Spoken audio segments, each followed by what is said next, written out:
Linda Grant's novel A Stranger City begins with the unidentified body of a woman being recovered from the River Thames. The question of her identity reveals the intricate interrelationships that define modern urban life, but that often remain invisible to us, even though we'd struggle to function without them. Being set around the Brexit referendum, the novel also addresses the way that movement across borders creates the kinds of transnational relationships that we once took for granted, but are now perhaps coming under threat. Welcome to the World Literature Podcast. My name's Ivan Stacey, and on this channel we discuss literature from around the world, delving into the places, people and ideas brought to life in fiction, drama and poetry. In each episode, I invite an expert to give their views on a text or author, and today I'm joined by Dr. Silvia Pellicer Ortin from the University of Zaragoza. I hope our conversation inspires you to read A Stranger City, and if you have anything to say about the novel or our conversation, please leave us a comment. And if you enjoy the content, please consider liking the video or subscribing to the channel.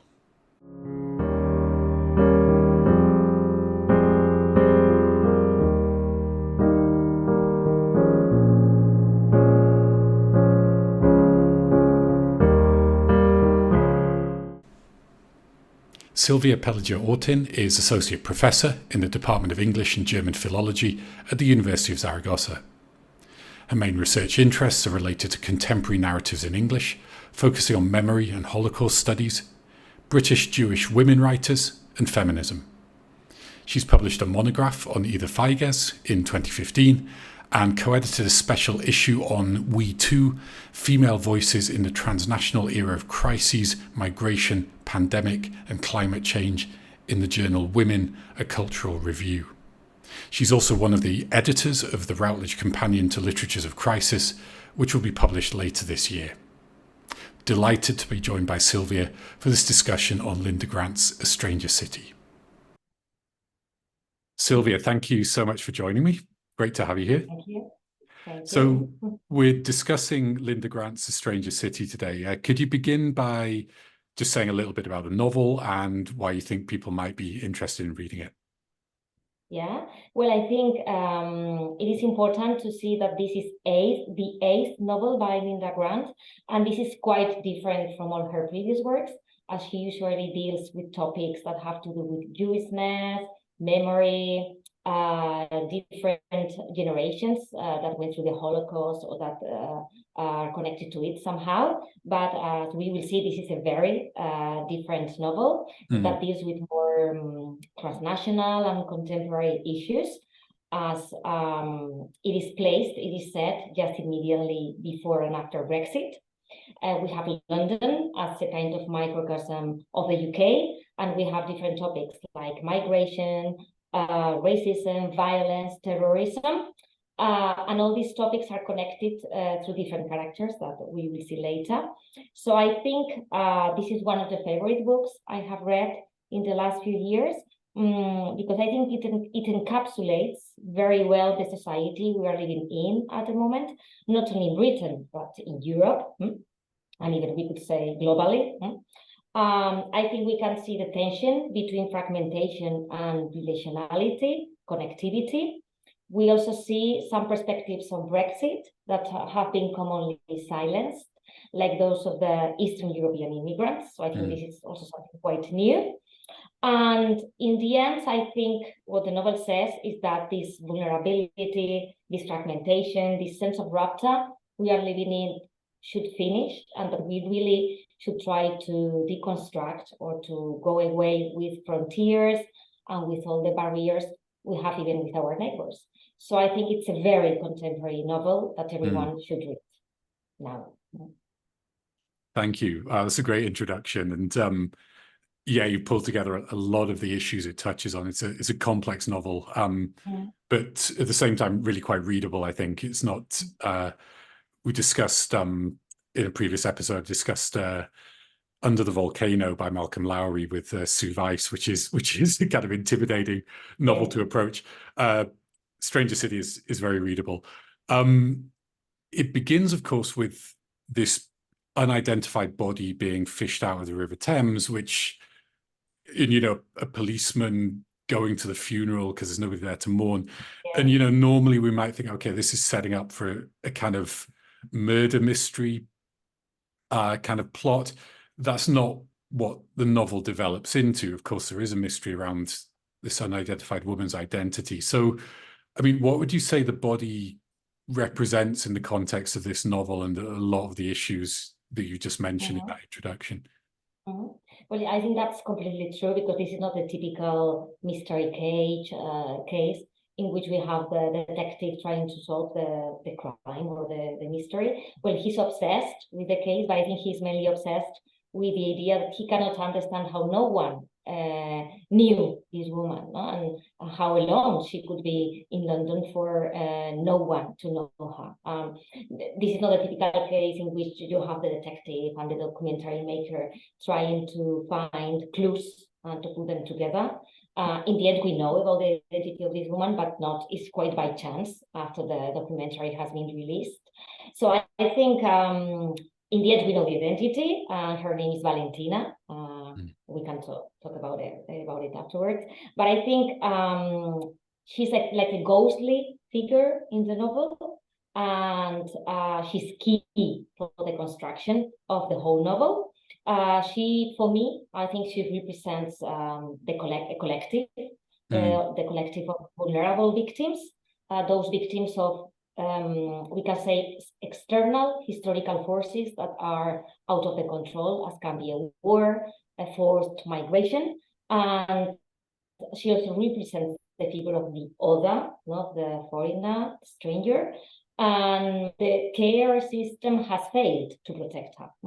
Also, I think it's very telling the fact that she's a woman, as we know that sometimes migration impacts more deeply on women than on men. As in this case, she had been working legally, and she had also had some problems with her boyfriend. Also, there are other illegal immigrants in the novel, like Chrissy's Romanian boyfriend and his friends, but they are given the opportunity in the novel to leave the country. And Valentina is not. She killed herself. So I think she's an emblem, no, of the disastrous, so negative effects that illegal migration can have on women today. So I think she's a really powerful symbol for the novel. Yeah. And I think, yeah, thank you. That's a great sort of response to the question. And there's certainly something in there about, I think, visibility as well. There's a sense, there's a lot of interpersonal connections in the novel.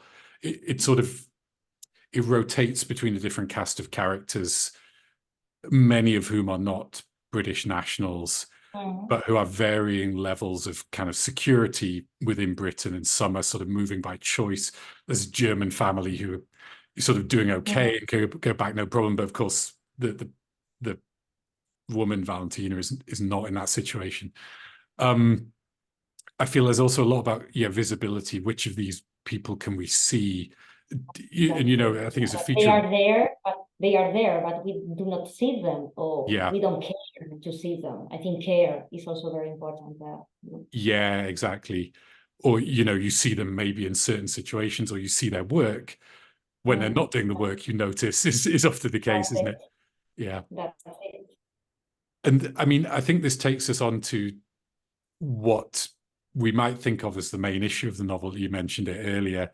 It's set before and after Brexit. It was published relatively soon after the vote, published in 2019. So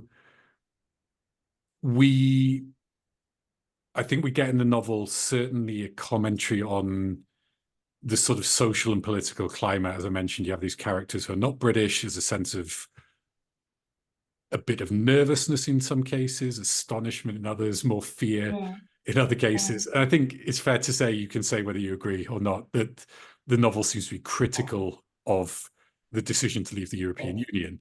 But I mean, do you think the novel as a whole, should we read it as like, put this label, a Brexit novel on it? Or do you think there are aspects of the novel that are addressing more general issues that can be sort of detached from Brexit a little bit? So, you know, the nature of maybe cosmopolitanism or multiculturalism, you know, via this representation of London, in the 21st century? Yeah, I think it's a bit more of the latter. I Mm, think on the one hand, we can say, yes, it could be labeled somehow as Brexit. No, this literature about Brexit. It mm, is set in the period of Brexit. We have some reflections of Britishness, Englishness. We also have this feeling of crisis, as you said, no? As Brexit is not even named, I think, directly in the novel, but it's there, mm, it's in the atmosphere. And also we have important events connected to Brexit, like, for instance, the terrorist attack on London Bridge that happened in the novel just after Brexit. We have some of the negative consequences of Brexit, like some racist attacks, like the one suffered by Marco. He's a third generation Lebanese immigrant. So yes, Brexit is there, of course, but I think I agree with you that this work depicts Brexit as a symptom of an issue that is much deeper and complex, and that is not only an English or a British issue. I think it's concerned with the diverse experiences of European citizens in London, but it could be happening in other places, in Europe at least. I think it shows the failure of globalization and cosmopolitanism. It's like a dream, a utopian dream.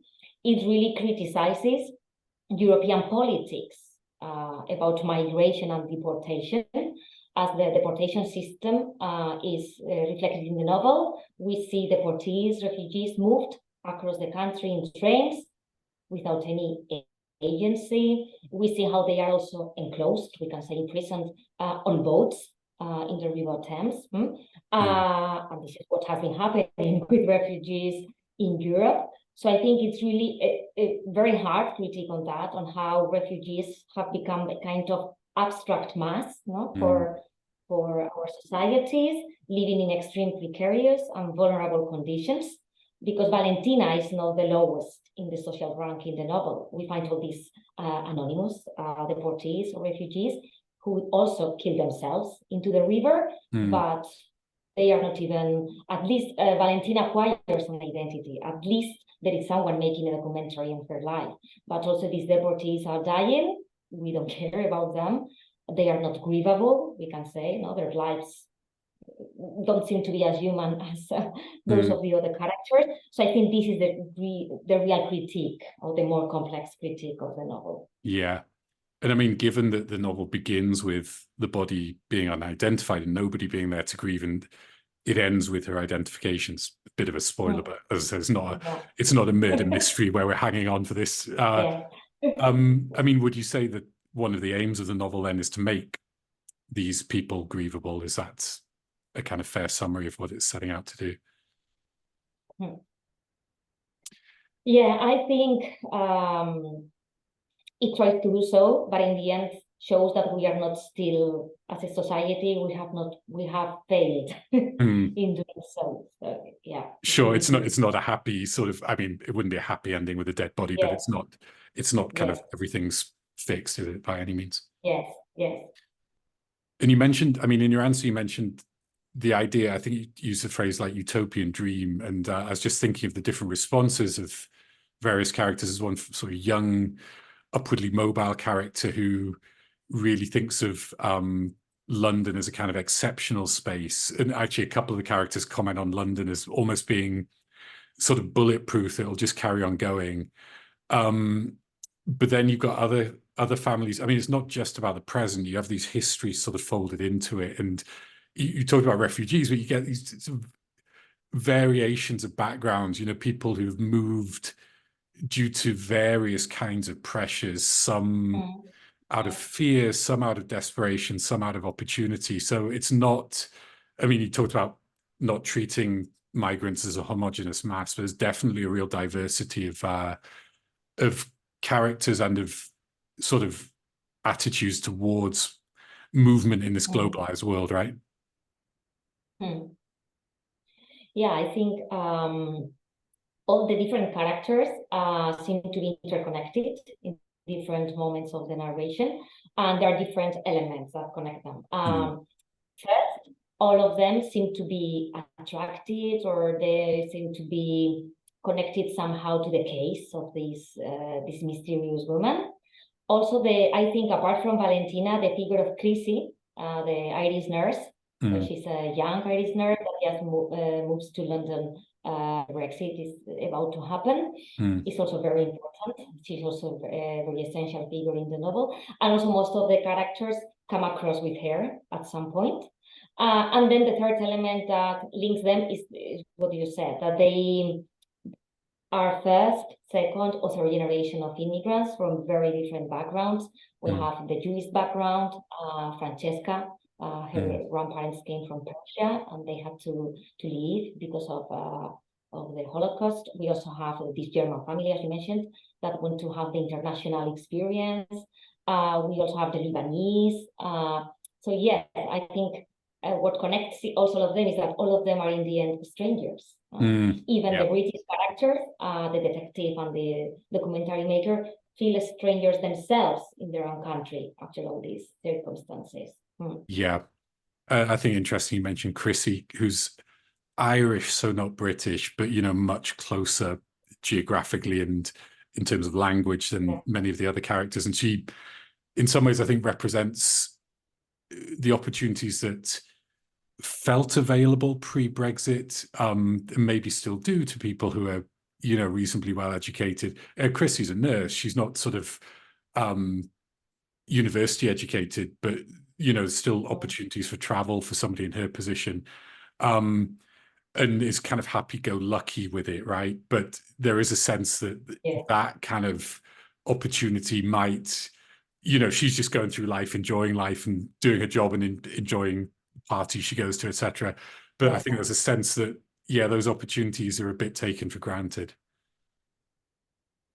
Yeah, no, so she has there is a passage in which she reflects a lot on the passport, and passports appear on several occasions in the novel. How she's going to need a passport just to go to London, as if she goes to Australia, and how crazy this is for her. And okay, so let's move on to London itself. Okay, so the title is A Stranger City, and obviously the city in question is London. As we just discussed, there's a lot of different perspectives on the city. So maybe this question is not easy to, or there's no simple answer to this, but I mean, what do you think the novel is saying about this city? Maybe we could bring the title itself into this as well.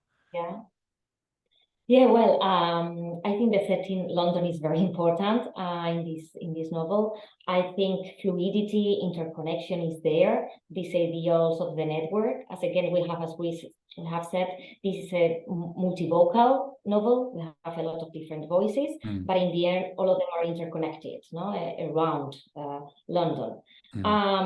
I think also London acquires a multi-temporal dimension, and I always like describing it in this novel with the figure of the palimpsest, which is even mentioned in the novel, so it's by Francesca. As you know, the palimpsest comes from painting. It's this idea that you have the canvas, you have the surface, you can paint on it, and some centuries later, someone can paint on this layer, but then all the layers are interconnected. And this is what how London is depicted in this novel, because it is set on different occasions that you have like different memories, histories. You have a lot of historical events from the past, crises, wars, migration, and all the different layers interact in the present moment. So you have either they have been lived by immigrants or by British citizens. Also, this is reinforced by the metaphor of the river, as again, the river Thames acquires a metaphorical sense in the novel. It has like an overwhelming presence, this powerful presence, but also this malleability, like history, like the river, and we humans have to adapt to it. And regarding the title, I think it has like a double meaning, and it's a bit ironic, we could say, because at the first glance, it can seem that yes, London is this dream of a cosmopolitan, multicultural place, a city that belongs to the strangers, as you have the possession there. But then, in fact, it turns out to be a city made of strangers, where everyone is foreign, is a stranger to each other. You already mentioned the German family. I think they are a great example of this. They said they had moved to London to live the supranational state experience, no? Because they have a daughter, and they want her to be a citizen of the world. This is what they say. But in the end, they realize, I think I remember the quotation, they say that they are living in a city where everyone is not looking at each other on the tube, no? So that they are strangers to each other. So I think this is the real meaning behind the title. That in the end, well, this is London, but it could be applied again, I don't know, to another big city. That we are inhabited by strangers to each other. And I think, I mean, that German family are interesting. Again, one of the more privileged groups who have sort of choice in terms of their movements. And I mean, what you just said, it's one of these paradoxes. So, okay, in a modern city, in the novel, it's London, you have people living in very close proximity, highly interconnected, yet strangers to each other, and often, as we mentioned earlier, invisible to each other, apart from maybe their work. You know, the delivery driver turns up and then it's gone, right? With the German family, this idea of, being citizens of the world, but then not fully being connected with anyone. And this, as you were saying it, I was thinking of what Theresa May said, to be a citizen. I can't remember exactly how she phrased it, but something along the lines of, to be a citizen of the world is to be a citizen of nowhere, which, is a pretty direct attack on the idea of cosmopolitanism. Now, do you think A Stranger City is saying something similar, or is it a different take on cosmopolitanism? I think it's saying, I think it's saying something similar. Yeah, because even, for instance, with the character of Marco, that of course he belongs to a family of immigrants for different reasons, because they are Lebanese in their origins. And he's the main character, the only character that really thinks that nothing is going to change after Brexit, and he even feels optimistic. Yeah, he's the one I mentioned earlier. He just sort of thinks everything will be fine. London's a bubble. And then he's attacked. He suffers a racist attack. And this character is quite treated, I think, in the novel with irony, or naive. He looks like he's represented as a naive character. So I think in the end, it has quite of a negative portrayal of this cosmopolitanism. And I mean, still on London, you mentioned the river. So, there's the city itself, but the river is absolutely central. Of course, it's where the body is found. I'm also thinking of other literature where the Thames figures, thinking of Heart of Darkness, where it's sort of flowing outwards to the Empire, bits of Dickens. What role, I mean, in A Stranger City, is the river almost, does it sort of, London is the river at some points? How do you see the Thames in this novel? Yeah, I think it also symbolizes human malleability, fluidity, and how, in the end, we cannot control many of the historical events that happen to us, and we just have to adapt to it. And I think this is very clear at the very end of the novel. When I don't know if I can talk about the ending. Yes, go for it. Yeah. Can I say? Yeah. We have all the main characters. They are in distant places, but their consciousness is connected, we can say. And we have Chrissy, who finally has decided to leave London. I think she goes to Australia, maybe, or I don't remember now. It's an exotic place. And then she's on the plane, and she looks at the river, and she says something like, well, just the Thames is like a serpent, and it has had to adapt to the territory, just as we humans have to adapt. And while she's making this kind of reflection, we have the character of Francesca looking at the traces of the plane on the air, where Chris is, and she's pregnant. So also we have this a bit of hope there. And she, again, in her reflections, she points at this need for accepting our vulnerability, our fragility, and be connected through it. So I think the river is also a symbol of that, of how in the end there are much or powerful forces than our human agency, and humans have to overcome different crises and adapt to it, just like the itinerary, you know, the path of the river. I think this just occurred to me as you're talking, actually, you know, one of the late scenes in the novel is by the Thames Barrier, which of course controls the water. So that's, I think, quite a suggestive image in terms of controlling flow and human attempts to kind of harness nature as well. Yeah, and this contradiction that perhaps water can symbolize freedom, fluidity on the one hand, but you have the deportees enclosed on boats on the river. So it's a contradiction, no? They become like prisons, prison boats against the fluidity, no? And the freedom that the river can also symbolize. So I think there's a kind of clash there. For sure, yeah. Okay, thank you. I think that would be a good time to take a break. So hope you're enjoying our conversation so far. Please do join us again for part 2 of our discussion on A Stranger City, and hope to see you then.